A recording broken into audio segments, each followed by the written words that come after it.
Hello everyone, so I've just acquired this rather splendid gaming mat which is from Geek Villain Games, and it's a layout of the Pacific atoll of Midway. So I've been playing a few games on it using some of the models that I acquired recently from Air Raid 3646, and thought I'd give you a little bit of a sort of Batrep of World War II aerial battle using the set of rules called Lacquered Coffins, which is a very underrated set of rules, I feel. You'll be able to judge my enthusiasm for it as the game goes on. So I'm going to be playing the Scramble scenario from the game. So what that involves is the defending player, which is going to be the Americans, have to defend an airfield, which is just there. Now scale and all other sort of considerations do come into play here, and the targets in the game of Lacquered Coffins are much smaller than that. So for the purposes of gameplay and targeting and so on, the airfield is actually situated at that crossover point between two of the runways. The scenario I've sort of tweaked a little bit because I wanted to use some of the torpedo planes that I have in my collection. So where are we? So I've put a couple more targets on the table there. They're little stickers, tokens if you like, from topside minis, and they represent two ammunition ships.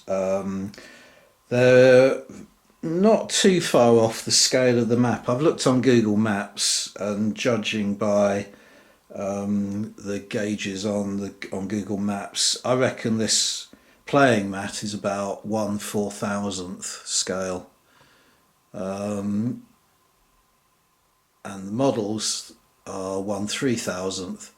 But the map, as I say, I did it a little bit by eye, so I don't think they're too far off. They're pretty compatible. But the model planes, on the other hand, are 1/200th scale, so much larger than the scale of the map. But that doesn't matter at all in an aerial combat game, because obviously the height of the planes off of the table is minimal compared to the height off the ground they would have been in real life. So we have a sort of fleet of Japanese aircraft, 2 Kates, 2 Vals, and 3 Zero fighters attacking the airfield, and it's defended by 4 planes on the American side, 3. Sorry, trying to keep the camera kind of reasonably, there they are, reasonably zoomed in, so it gives you a kind of illusion of looking at an actual surface rather than a tabletop. So I don't want to show you the edges of the table really. Yeah, so the American force is composed of 4 planes, 3 Warhawks and a Brewster Buffalo. Half of the defending side is actually expected to take off from the airfield, so you don't deploy that on the table at the beginning of the game. And because I wanted to get as many toys on the table as I could, I've had to give the Japanese side very inferior quality pilots, which of course historically, in particular the actual attack on Midway that took place during the Battle of Midway, the pilots were very seasoned indeed. The Japanese pilots, that is. But it's going to be the other way around in this scenario, simply to get the points as evenly balanced as I can. So the American side works out at 106 points, the Japanese at 109, and in this scenario you're supposed to have only one high value target, which would have been the airfield, but as I say, I've tweaked the scenario to include those two low value targets there. So they're well outside of the American deployment zone, which makes it easier for the Japanese to attack them as well. So with that 3-point difference in points and this added easy target for the Japanese, the Japanese have a slight edge, even though they've got poor quality pilots. So it's in this particular set of rules, it doesn't seem to me to be that crucial which side has the initiative. In a lot of flight sim games, you want to go second in the turn in order to be able to gain an advantage over your opponent in terms of positioning and being able to fire at them. But in this game, each plane manoeuvres and shoots in the same phase. Seems to make it less important who goes first. But I'm going to roll. Having deployed, you can then seize the initiative if you like, which just means rolling basically a higher dice than your opponent. And in this particular scenario, I want the American planes to take off from the airfield as swiftly as possible to get into the game. So I'm going to say the Americans want the initiative now. So we're going to roll 2 dice, blue for American, white for Japanese, and the highest roll goes first. And it's the Japanese, so the Americans haven't got their way.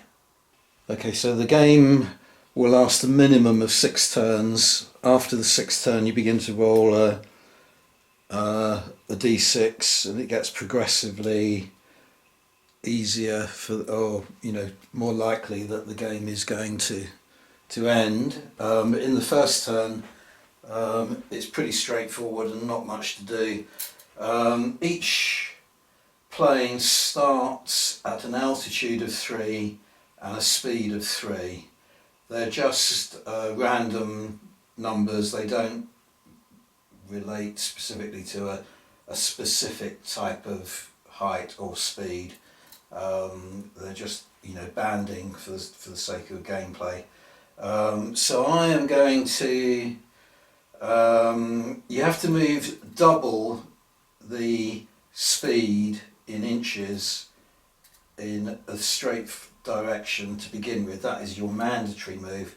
So I have to move them all the planes on the Japanese side forward 6 inches to begin with, and then on top of that I can decide whether they are going to make a manoeuvre such as a turn or anything, but don't need to do that in this first turn. So it's just a matter of moving all the planes forward 6 inches in a straight line. If I wanted to, I could increase their speed because they're flown in a straight line and make a positive climb. So I think I'm going to do both of those things, and I can do that without having to roll a pilot check. So the fighter aircraft are all going to move up to altitude 4 and speed of 4 as well.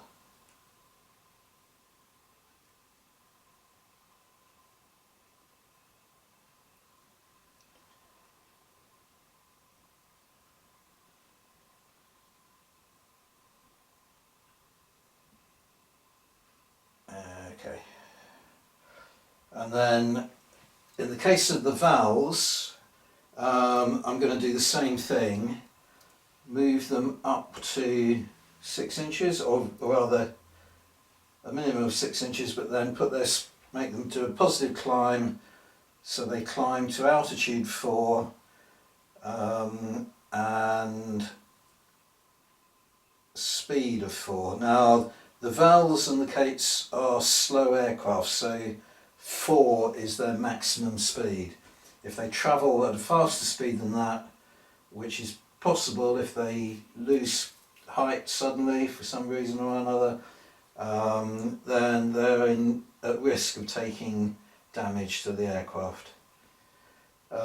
The cates, on the other hand, I want to drop them lower.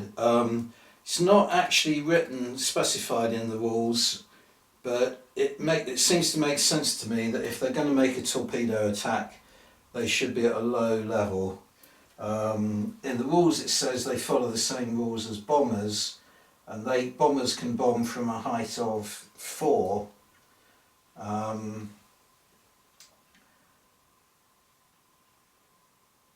But I think with torpedoes they should be at a banding of 1 or 2 altitude wise. So they're going down to 2 altitude, but by going down they actually gain they gain 1 point of speed, which takes them up to 4.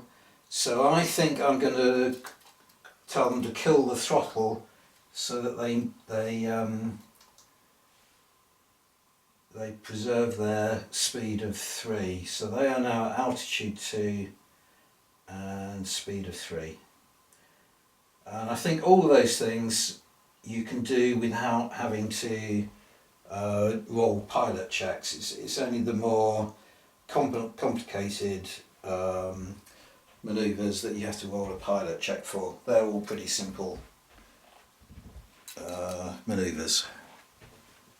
Okay, now in the case of the American airplanes, the 2 that are on the table are going to move forward the mandatory 6 inches, because they're going at speed 3, but they are also going to climb. Now they have the fast climb ability, which means that they can make a positive climb of 2 bandings of altitude rather than 1, so they go up to altitude 5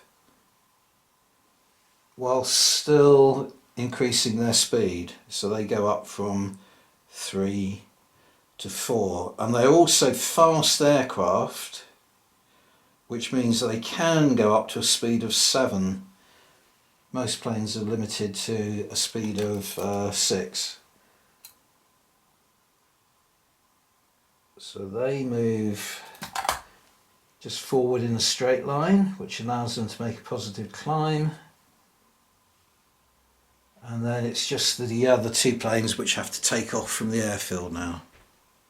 Okay, so as I said, I'm defining the airfield as a specific point there. So planes taking off have to take off and be facing in the direction. 2 planes can take off per turn, and they have to be facing in the direction of the runway and can be up to 4 inches, or I think 4 inches is the specific distance they have to be from the airfield, and they will be at an altitude of 1 and have a speed of 1 for the first part of the turn. And that's because there is nothing else to consider in that particular turn. That is the end of turn 1, so we now go on to turn 2. Right, so I've moved all the models for turn 2 then. Again, none of the planes are within combat distance of one another, so it's just a question of making up my mind what to do. So the zeros in the front there have a fast climb ability as well, So they are now at an altitude of 6 and a speed of 5, and the vowels and the cates behind them have just trundled along at speed 4, which is their maximum speed they can do, and an altitude of 4. And the cates are at speed 3, altitude 2. And the Americans, again, have just moved forward. They're now at altitude 6, maximum, and speed 5, so it's the equivalent of the Zeros, and the Brewster and the other remaining Warhawk have also made steep climbs, so they are now at altitude 3 and speed 2. Okay, so now we're on to turn 3. Right, so it's turn 3, and the Japanese vowels and cates that are just in the background there have been moved, and now it's time to move the Zero fighters, and there will be some combat now, I can guarantee, after this manoeuvre, because the plane that you can see here is heading straight on, head on towards this American plane here. I think you can see that on the, yeah, you can see that on the screen. So he is just literally going to fly straight at it, and yeah, I think chicken out a little bit because they're at the same altitude, so they will collide, or there's a possibility of a collision. So he is going to move forward the mandatory 10 inches because he's going at a speed of 5. Drop 1 altitude down to altitude 5, and that will put his speed up to 6,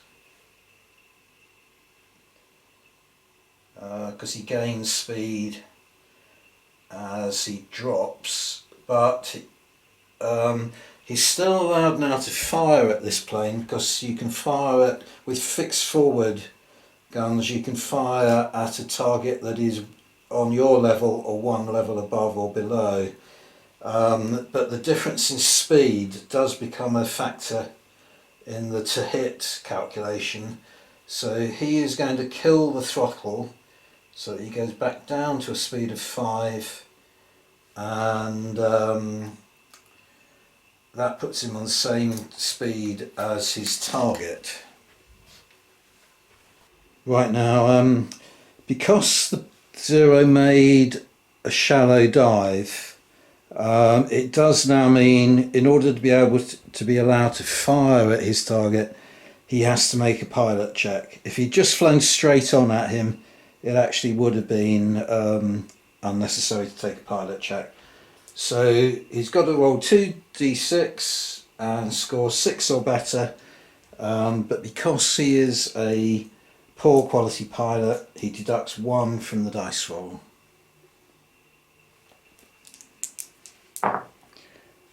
Does it easily. So now he is firing, it's just under 8 inches, so it's short range for the machine guns, certainly short range for his cannon. His plane is armed with 2 light machine guns and 2 20mm cannon. Yeah, that's correct. So for the light machine guns, we're going to roll white, and for the cannon, we're going to roll blue.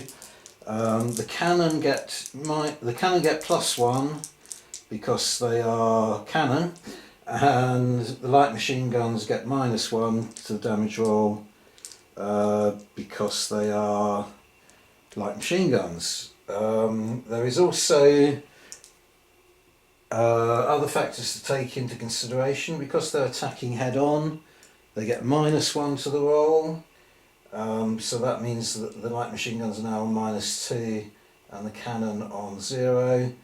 And the Warhawk is armoured. Oh, he can go evasive as well. So let's just roll to see. No, he doesn't roll past his pilot check, so he can't go evasive.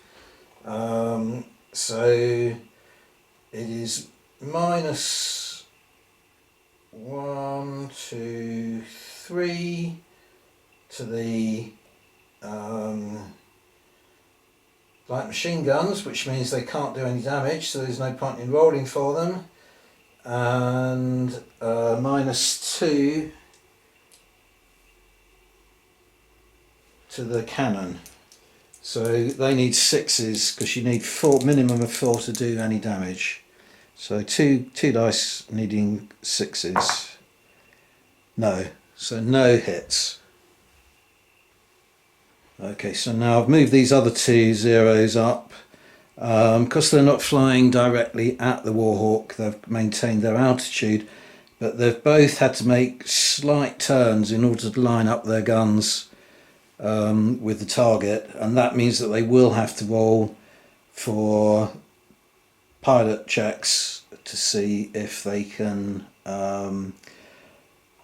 actually attack the target. And for each of those attacks, the Warhawk again has to make a separate roll to see if he can go evasive for either of the attacks. Okay, so pilot check for the first Japanese aircraft, passes it. Evasion check, passes it. So that means that there is no speed difference. They are still deemed to be attacking head on, though, because it's within a 45-degree arc of the front of the plane. So they're both attacking head on, so they get -1 for that. -1 for the first evasion, so that's -2, and -1 for being armoured. So that means that the light machine guns can't possibly hit, but the heavy machine guns the cannon can hit on a 6. No. Then second aircraft pilot check, just passes it because he's got -1 for being a poor pilot, so he gets the required 6. Evasion check, passes it. So again, that means that only the cannon can hit, and they require 6s in order to cause any damage, and they fail again. So nothing, no hits so far in the game. Right, so the 2 planes taking off from the airfield have simply continued their straight ahead route and climbed steeply. Okay, now in the case of the other 2 American planes, they are now going to fly straight through the Japanese fighter escort to try and attack the dive bombers and torpedo planes, which are the main threat to the Midway installations. So both planes have to make mandatory moves of 10 inches straight forward because they're flying at a speed of 5.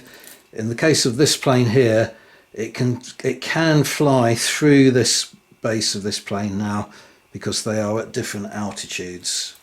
So we're just going to move him forward 10 inches to begin with, which takes him just there. Their tails are, the models are slightly overlapping, but that has no effect on the game because in theory they're at different altitudes. And then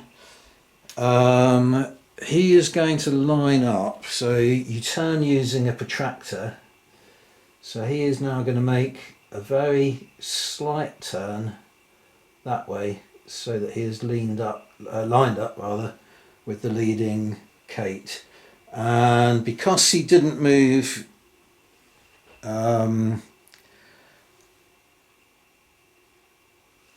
more than 90 degrees as a fighter plane, he doesn't lose any speed for that turn.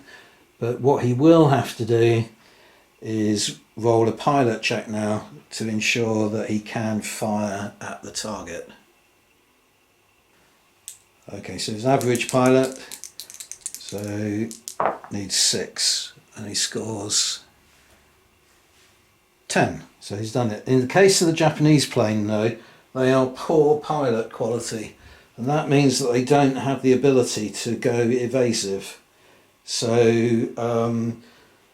the Warhawk is now simply going to fire its 6 machine guns, which are aren't long range, so there's no penalties or anything like that. It's got 6 machine guns, and the speed difference is 1.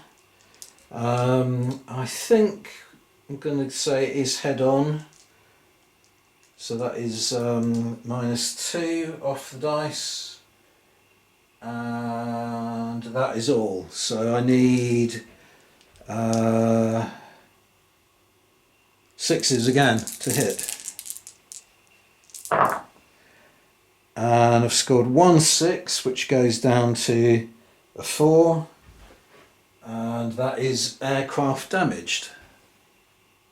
Okay, so the Val can take 2 damage points before it's destroyed, so I'm using white micro dice to denote damage, so they've now got 1 damage.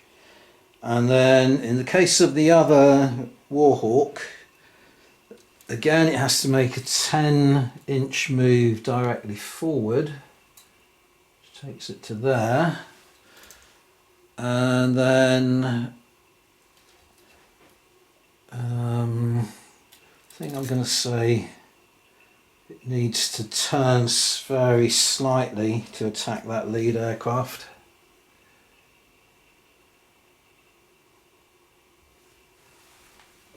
So once again it has to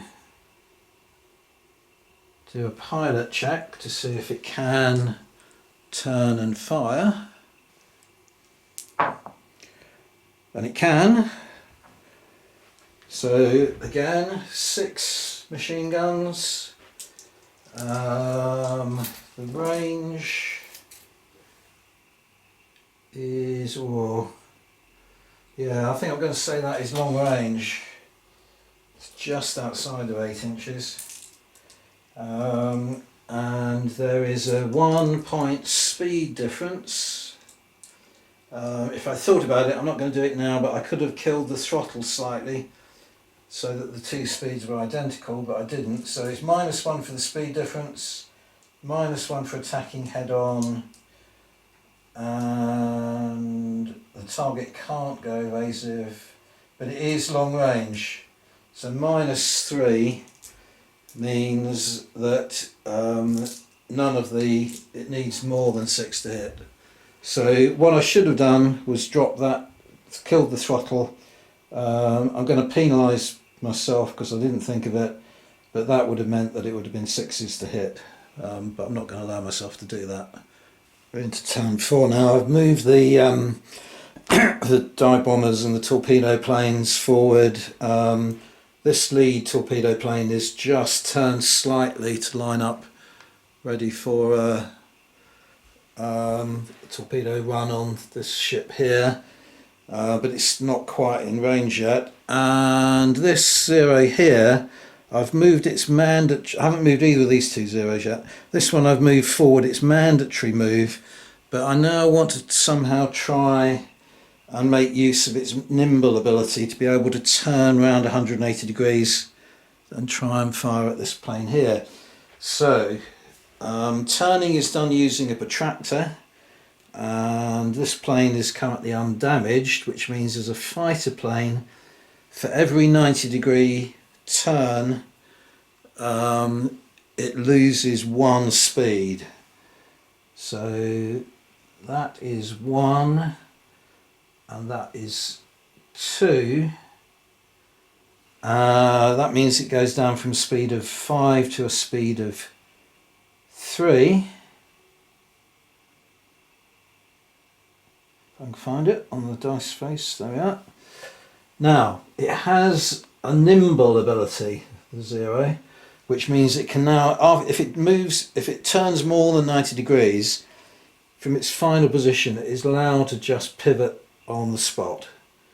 So I'm going to pivot it so that the axis of the plane is directed over the base of the target, and that means its fixed forward guns can fire. And I'll just check the range now, and it is 10 inches, so the light machine guns have a range of 12, but it's long range beyond 8. So that would mean I would need to take a pilot check to see if I can fire, but is it going to be worth it? Because it's going to be -1 for long range, -1 for the light machine guns, and -1 for the armoured target.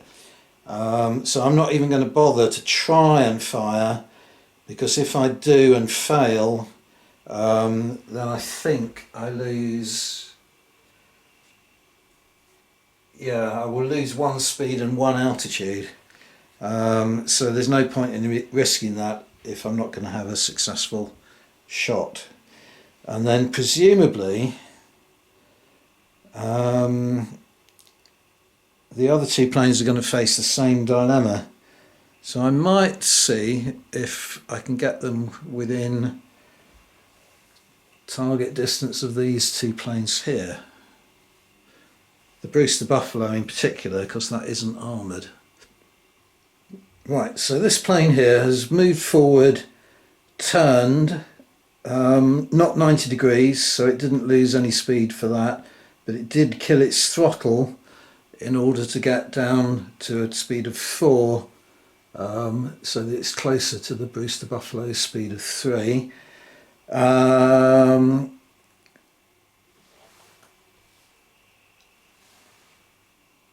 Yeah, it's armed with 2 cannon and 2 light machine guns.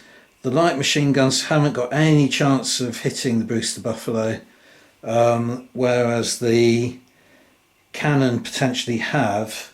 So I now need to roll a pilot check to see if they can fire.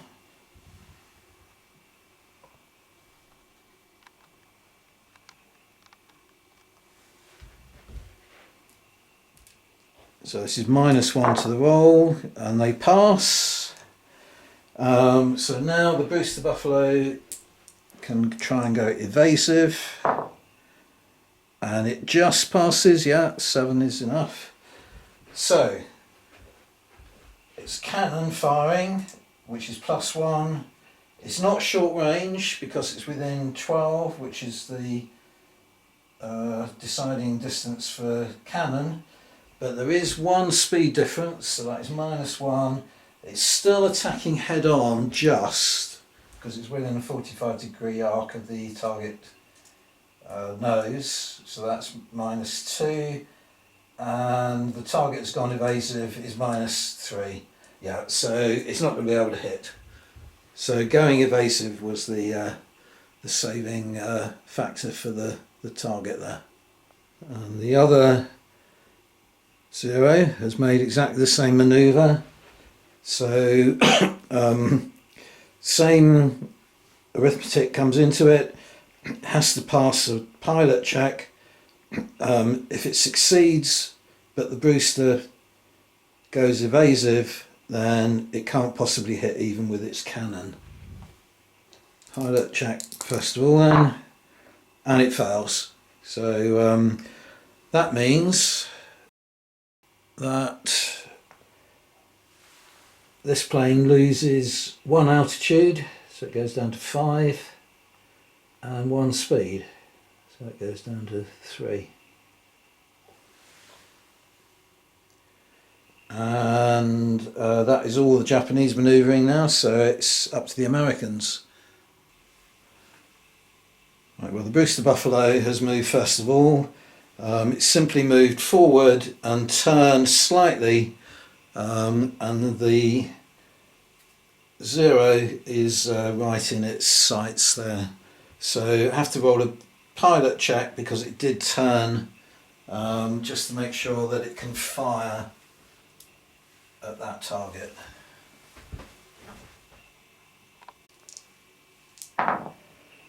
And it can't, because it's only rolled a 5. So missed out on a really good opportunity to shoot one of the 0s down there. So that means that because it failed its pilot check, he loses 1 speed and 1 altitude, so he's now down to altitude 4, speed 2, and then we're going to see if this Warhawk here can do better. So it has to move excuse me, it has to move forward 6 inches because it's going at a speed of 3, and then it will need to turn and it doesn't need to turn 90 degrees, so it doesn't lose any speed in order to line up with the target, the 0. And then, but it does have to take a pilot check because it's turning to fire. And he does it, and the 0 can't go evasive because it's a poor quality pilot. So there are 6 machine guns. There is no difference into speed. He's not attacking head on. So there are absolutely no deductions to make. So this could be curtains for the 0. So we need 4 5s or 6s. So you have 1 4 and 1 6. So the 6 is aircraft damaged and pilot wounded, and the 4 is aircraft damaged. So 2 damaged means that the 0 comes off the table. Okay, I've done the moving and manoeuvring with the other 2 American Warhawks then. So this plane here has simply done a steep dive. So that means its speed has now gone up to 7, which some planes can reach without causing damage, and the Warhawk is one of those planes. It's a fast plane, so it can travel at a speed of 7. So it's now got 2 dice there, which I've got on the wrong facings, but never mind, I know what that's supposed to be. So it's now speed 7, altitude 4, and it's done that because it can't fire at these torpedo planes at the moment because they're at altitude 2, so it's 2 bands away. This plane, on the other hand, has made quite a nifty manoeuvre. So it's turned round more than 180 degrees, dropping its height down by 1, which has taken it down to a altitude of 5 and a speed of 4, which means it now has this Val as a potential target. So if it can pass a pilot check, it can fire at the Val without the Val being able to go evasive. So it needs 6 or better on 2d6, and it fails. So that is the end of, apart from one thing I've just spotted. Let's just do a quick measurement. Yep, just show you something else that we can do at the end of the American manoeuvre phase. Okay, the ground targets all have an air defence. In the case of low value targets, they can fire at anything at an altitude of 1 or 2, which this plane has here, which is within 12 inches, which is of both, and they can potentially hit the plane as it flies close.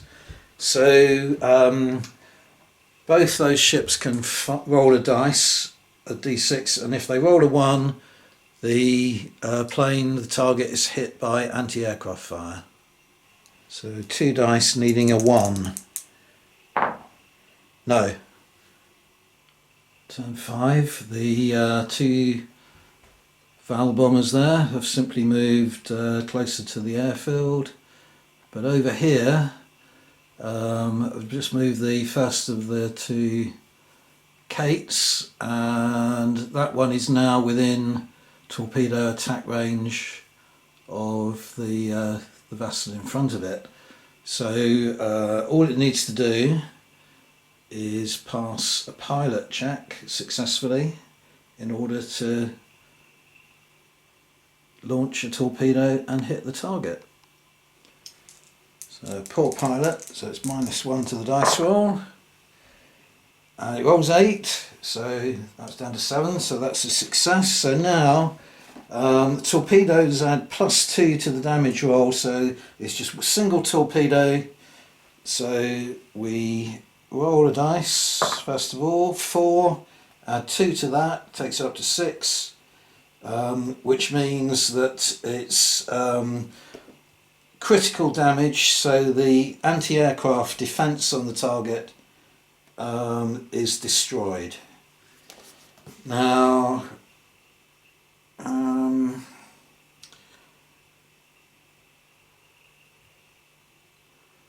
a low value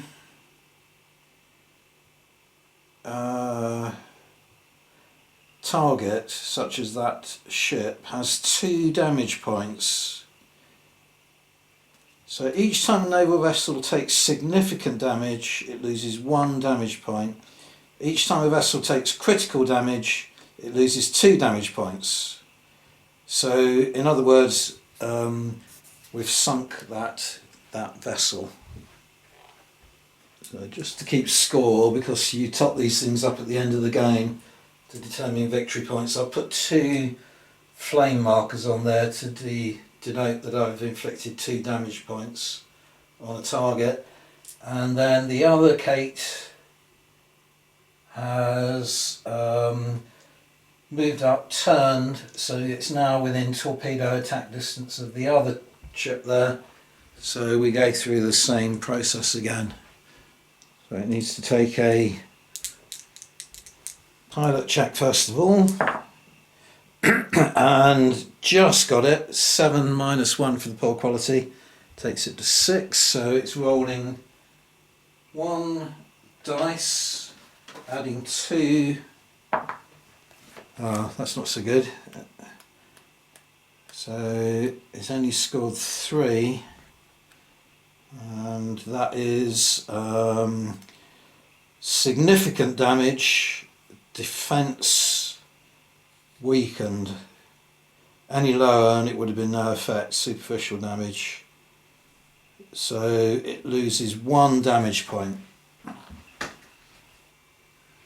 Okay, so I'm just going to put 1 flame marker on that other target. So it's still afloat with a weakened air defence, but of course now both of the torpedo planes have dropped their torpedoes.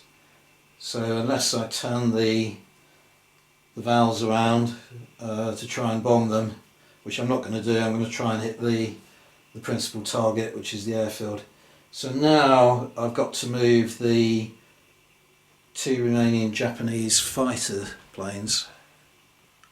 Okay, so the first Zero has turned more than 90 degrees, gone forward, turned more than 90 degrees, then used its nimble ability to pivot, so it is now able to fire at this Warhawk here. So we do a pilot check first of all to see if it can fire, and it can. So can the Warhawk go evasive? It can. That means that the light machine guns are going to be -1 for light machine gun, -1 for armour, -1 for evasion, so they can't possibly hit. but the two cannons start on +1, and then you deduct 1 for armour, 1 for evasion.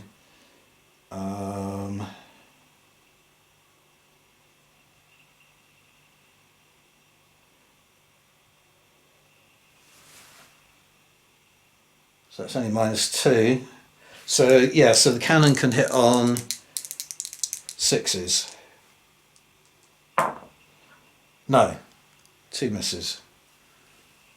And this other 0 here has had to turn to the right rather than the left in order to avoid colliding with its fellow pilot.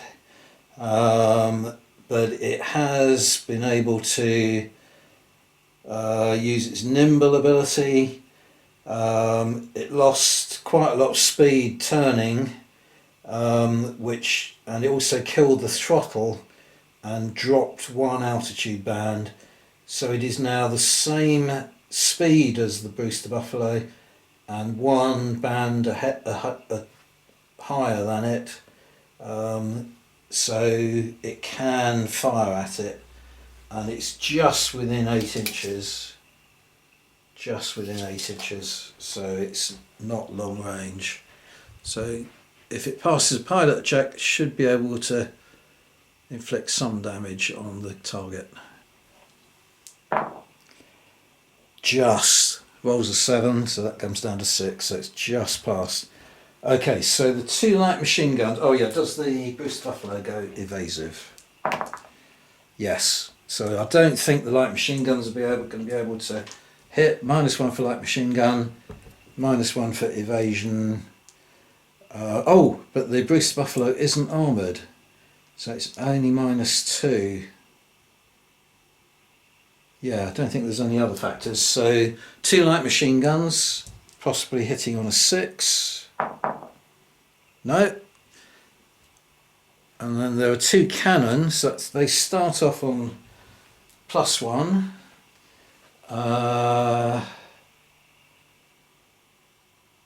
-1 for evasion, and I think that's everything. So 4, 5s or 6s to hit. Yeah, pretty sure that's everything. So they've got a longer range as well, so they're certainly not in long range. And they get 1 5, and that is pilot wounded. Okay, so I put a casualty marker against the plane as well to denote that the pilot is wounded. That reduces his rolls on the pilot skill checks, and 1 more wound and he's killed. Right, so over in the distance there, it's the Americans' part of the turn now. This plane was travelling at such high speed, 7, that it moved 14 inches in that direction before it could turn or do anything. So it has turned, but it's outside of range now, so it can't do any firing or anything. But on the other hand, this plane here has managed to turn and drop down in altitude and keep its speed at the equivalent of this Val dive bomber here. So they're both travelling at the same speed. So all the Warhawk needs to do is to roll a pilot check to make sure that it can open fire. And it can't. Okay, now the Brewster Buffalo passed the check to do a defensive manoeuvre called gain separation. So it's ended up there, and it can't fire now because it did a defensive manoeuvre. This Warhawk, on the other hand, has managed to turn and keep it, well, it's now at a speed of 3, unable to fire at that 0, which is on a speed of 2, and they are separated by one band of altitude, so it can do that, but it does need to pass a pilot check in order to be able to fire its guns. And it gets a 9, yeah, so it's firing 6 machine guns just over long range, just into long range. So the 0 target cannot go evasive because it's poor quality pilot. So it's -1 for the long range. And I think that's it, isn't it? Let's have a look at the facts again. I can't remember anything else. Oh, speed difference, yeah, of course. So -1 for a 1 speed difference, that puts it under -2. It's not attacking head on. I measured it and it's just outside of the arc. So that means it can hit on 6s. And it's got 1 6 there, which is taken down to a 4, which is the aircraft damaged. So that means that 0 now has 1 damage. It can't turn as easily, and it loses its nimble ability as well. So it's not as agile or manoeuvrable as it was previously. Now, at the end of the American phase of the turn, the ground defences can fire. There aren't... Oh, yes, there are, actually. Beg your pardon, hang on. Let's do a quick bit of measurement. But I think, yeah, there are enemy planes within range of the airfield now. So I have to do that. But first of all, I want to deal with the situation over here. So this is destroyed. Doesn't have any air defence any longer. This has a weakened air defence. Now, I misinterpreted the rule. No, I didn't misinterpret it, but I made a mistake earlier in that this should have rolled 2 dice rather than 1 to see if it had got hit on the plane. So now, this one being reduced is down to only rolling 1 dice for each aircraft. So in other words, it's entitled to roll 2 dice, 1 for that plane and 1 for that plane, and see if it rolls a 1 on a d6. But I'm going to roll 3 dice because I made a mistake earlier and should have rolled a second dice. So 3 dice needing 1s to see if I hit either of those 2 planes. No, after all that, so nothing hit over there. Okay, now over here we have 2 aircraft that are within 16 inches of the cross roads there. So they are viable targets because a high value target has a range of 16 inches. Unfortunately, they can only hit planes up to an altitude of 4. This plane is at an altitude of 5, which means that only this plane can be hit. So it's just rolling 1 dice, but being a high value target, that means it adds +1 to the damage roll. So if we get a hit, it will do slightly more damage. Okay, so we need to roll a 1 and we fail. So the anti-aircraft defence fails to hit any aircraft. Turn 6, and the torpedo planes have just flown in a straight line, which has allowed them to pick up a little bit of speed. So they are going to turn back to their starting edge and try and fly off the table now, having dropped their torpedoes. The 2 Vowels are still on their way to the target there. Not quite within range to be able to dive bomb it yet. And of the 2 Japanese planes, I have so far just moved this one, and it moved in a straight line straight ahead, which allowed it to gain 1 speed, and it is pointing directly, luckily for it, at this plane here. So it doesn't need to make any sort of pilot check in order to be able to fire at that plane. and it's within short range. So the American pilot is allowed to see if he can go evasive, and he can. So that means for the two light machine guns, it's -1 for a light machine gun, -1 for armoured, and -1 for evasive. So the light machine guns can't hit, but the cannon start off at +1. So -1 for evasive and -1 for armoured, so that is -1 altogether. So it can now hit on 5s and 6s. I think in fact previous turn it should have been able to hit on 5s and 6s as well, and only allowed it to hit on 6. But I don't, from memory, if memory serves, I didn't roll any 5s anyway. Anyway, here we go. 5s or 6s to get a hit. Got a 5. So that gets reduced down to 4, and 4 is aircraft damaged. Okay, so I put a white micro dice against the plane to denote 1 damage, and then the other 0 there is now lined up to fire at the Brewster Buffalo, but because it turned a little, it has to roll a pilot check at -1 for being a poor pilot.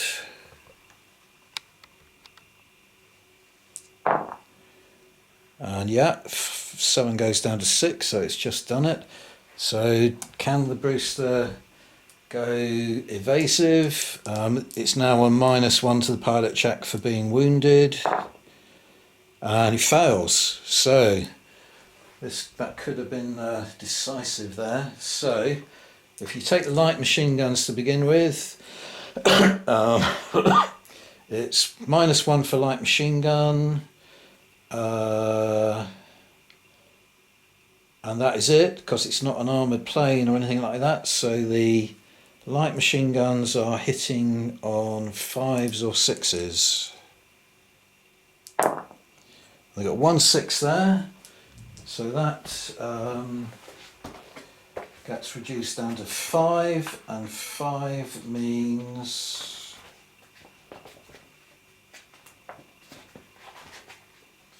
I think it's pilot wounded, but I just need to get the page open again. Yeah, pilot wounded, so he's wounded for the 2nd time, which means the pilot is killed, so the Brewster Buffalo comes off the table. Over to the Americans now. And this Warhawk has manoeuvred into a position where it can fire at that. It's dropped a little bit of altitude, cut back on its throttle to try and keep its speed down, but it is 2 speed points different from the target, but there isn't anything else to deduct. So if it can pass a pilot skill check, it will be hitting on 6s. Passes its pilot skill, so it's firing 6 machine guns, hitting on 6s, which will be reduced down to 4. And yeah, I won't call that cocked, I'll call that 4. So no hits. This Warhawk has turned and is firing side on at the lead dive bomber there, so it just needs to pass a pilot check, which it does. So 6 machine guns firing at don't think, oh, there is a speed difference, but apart from that, there's a speed difference of 1, but apart from that there are no other deductions. So hitting on 5s and 6s. Yeah, that's going to do for the lead dive bomber, I think, because the 2 6s go down to 2 5s, which is the pilot killed, and the 5 goes down to a 4, which is a damage, and it's already got 1 damage, so it's killed or destroyed twice over. And the other American aircraft, which was the damaged one, has done its mandatory move forward, but isn't really in a position to be able to turn sufficiently to get a bead on any of the Japanese planes. So I'm just going to leave it there like that. So now at the end of the American phase, the anti-aircraft fire can come into play, and there's one viable this plane, you can't, don't think, yes you can. So this plane here is just outside, it's above the altitude that the airfield can hit it, but this dive bomber isn't, and is within 16 inches. So we roll 1 dice, requiring a 1 to hit. No, a miss. And then over here we have 2 Japanese aircraft within range of the now weakened defences of that tanker, which means that we roll 2 dice, needing 1s to hit. And again, no hits. So it's now turn 7, which means we have to roll to see if the game continues. So it will do on 3 or better. Yeah, so the game carries on. Okay, so I've moved all the Japanese aircraft now in turn 7. The 2 torpedo planes have just turned to head back to their starting base. The dive bomber needs to be within 4 inches of the crossroads there, and it isn't yet, in order to be able to dive bomb the target. That 0 there has lost a little bit of its manoeuvrability and so on because it's damaged, so it hasn't been able to turn sufficiently to point at a target. But the other 0 there, which has still got its nimble ability, is now within range with its cannon, but not its light machine guns. The light machine guns are at long range, so long range light machine gun with an armoured plane as a target is -3, so it can't hit. But with the cannon, if it passes a pilot check, it will be, and then it will depend on whether the target can go evasive or not, what it will be. So we'll just do a pilot check to see if it can fire its guns. And it rolls 8, that goes down to 7, because it's poor pilot, but still enough. So does the target plane go evasive? No, it doesn't. Right, so with the cannon, it starts as +1. It's not at long range because it's within 12 inches for the cannon. The target is armoured though, so that goes down to 0. And there's a speed, no, there isn't a speed difference. So it's hitting on 4, 5s or 6s with 2 dice.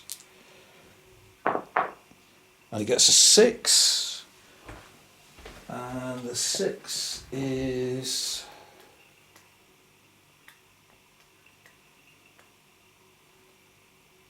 aircraft damaged and pilot wounded, and it's already taken 1 point of damage, which means the plane comes off the table. There we are, so that plane is removed from play. Okay, so on to the American phase, and there's only 2 planes left on the American side, so this Warhawk is now going to ignore the torpedo planes because they've dropped their torpedoes, and see if it can get, it's manoeuvred to a position where it can get a shot on the remaining dive bomber before it drops its bombs. But it's long range. It does mean as well that the American pilot has to roll a pilot check, and he fails it again. So that could be, I don't know, there's one possible chance for the Americans to stop the plane dropping its bombs. Okay, so because it failed the pilot check, I think I've been forgetting to do this as well. For some of the game, it loses 1 altitude and 1 speed. So now we're left with the other Warhawk here, which has to go forward 6 inches, mandatory move,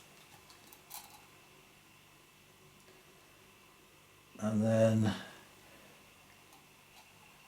can it turn sufficiently? It's going to be right, so it goes 180 degrees, that's 2, and it's still got to go more than that. So 1, 2, yeah, so it loses 2 speed for turning more than 180 degrees, so that takes it down to a speed of 1.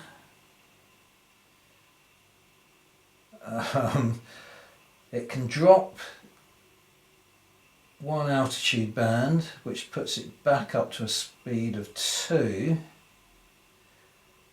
So it's on the same altitude as the dive bomber, but going at a difference of 2 speed. So there's potential there for it to be able to hit. So let's roll a pilot check. Yeah, so it passes the pilot check. So it's got 6 machine guns. There's the deduction of the speed. So -2 for the speed difference means that it can hit on a 6, on 6s. And it doesn't get any 6s, so the dive bomber is going to get through to the target as long as the game goes on another turn. Okay, and mustn't forget the anti-aircraft defences. So the 2 torpedo planes there are still just within 12 inches of that